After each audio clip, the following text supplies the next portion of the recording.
your ear is less sensitive, lower volumes to the low end.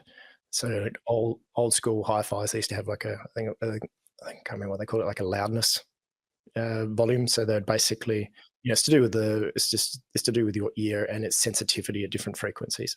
So you boost the bottom end when it's quieter, so it sounds actually more even.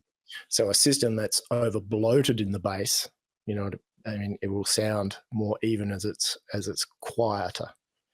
So Okay. our methodology is where we are there to represent the art, which is music, to its truest form. So we want to get out of the way. So a lot of speaker designers will talk about, adding, certain colors or whatever to it, like a horn-loaded speaker or a box. A box will bring its own resonance. We're doing everything we can to get out of the way and just represent it as it came off of the record. That's our goal. Okay, interesting. And then I guess you then really, if you're aiming for that as clean as possible, it's then down to whatever the input source is. Correct. So we're also very different in that we take control of the entire audio chain. So we, way back early on, it was like we want to take control of all of it. We heard the virtues of active loudspeaker systems and what that can bring versus a passive system. And so if I can use, the hi-fi industry is in a bit of a strange space. If you think about it in comparison to your industry in the car space, unless you're a hot rodder, you don't, if you want to buy a hypercar or a supercar, you don't go to Koenigsegg and buy the body and Ferrari and buy the motor and somewhere else to buy the wiring loom and somewhere else to buy the double clutch and then jam it together and go, hey, I've built the world's best car because they have the world's best. You know what I mean? Yeah. It doesn't work like that.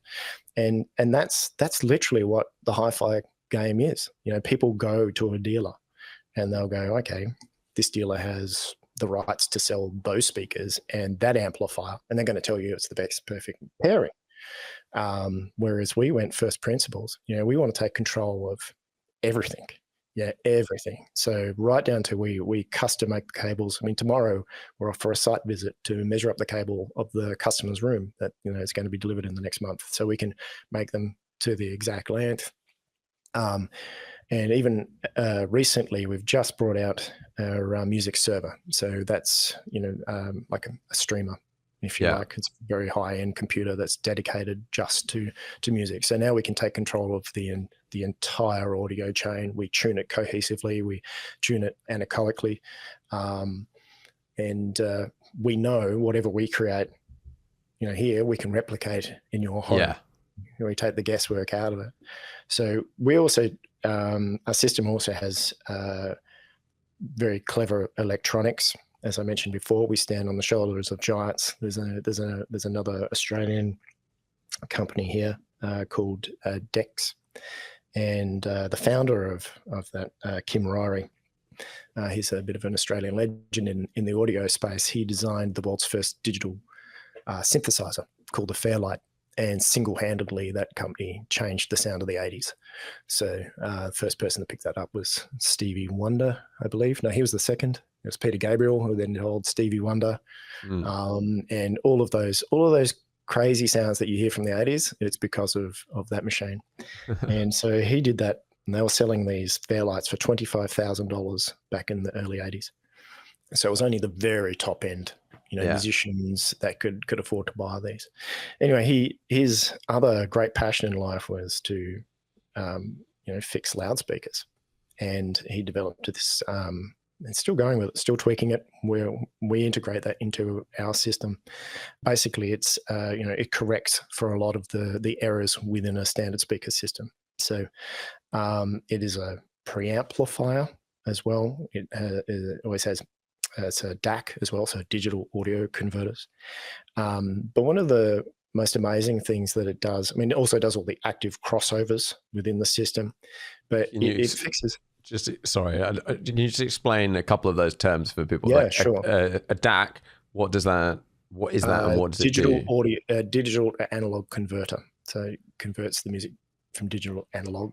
So it might take your Spotify stream or whatever. That might be a dangerous word in this space.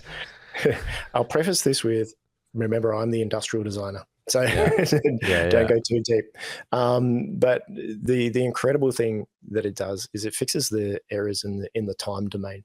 So when you look at the sound that emanates from a passive loudspeaker, if you can imagine like an image coming out of the side of your speaker, and you'll get like bits of the bass, bits of the mids, bits of the highs, and it comes out like a smeared waveform. It's literally like dragging a brush across it.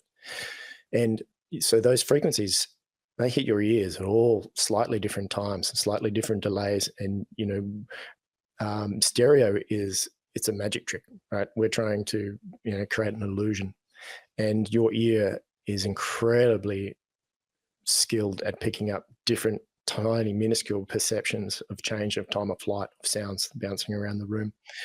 So what the DEX system does is it chops everything, all the frequency bands, into thousands of pieces, and then it delays it all to the slowest frequency. And so that way, every sound, every frequency hits your ears at exactly the same time.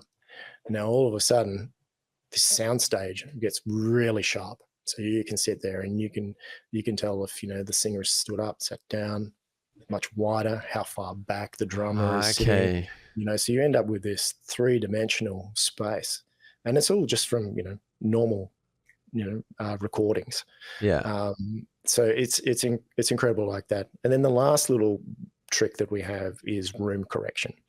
So we can then correct for errors that the major errors that exist within most people's rooms. So in a standard room, so it's a rectangle, you'll have 3 major room modes: front to back, side to side, floor to ceiling. And they typically have these great big humps in the bottom end. And if you can imagine, it's like a house. You need a really amazing foundation to make it work. So we never boost any frequencies with EQ, but we cut out those problems. So we'll see these big humps where they exist within the room, and then we'll try and get rid of those problem areas. And it's quite incredible. Once you get rid of that, all of the stuff that might be happening in the high end, you might be a bit chesty in the vocal range. You might go, oh, Jesus, it's a bit bright, and it's amazing. You fix the bottom end, and all of the rest of that snaps into place. So then we've got that flexibility that, we can literally do that in anyone's home. So we have a microphone there, we tune to the space, we do all of those types of things.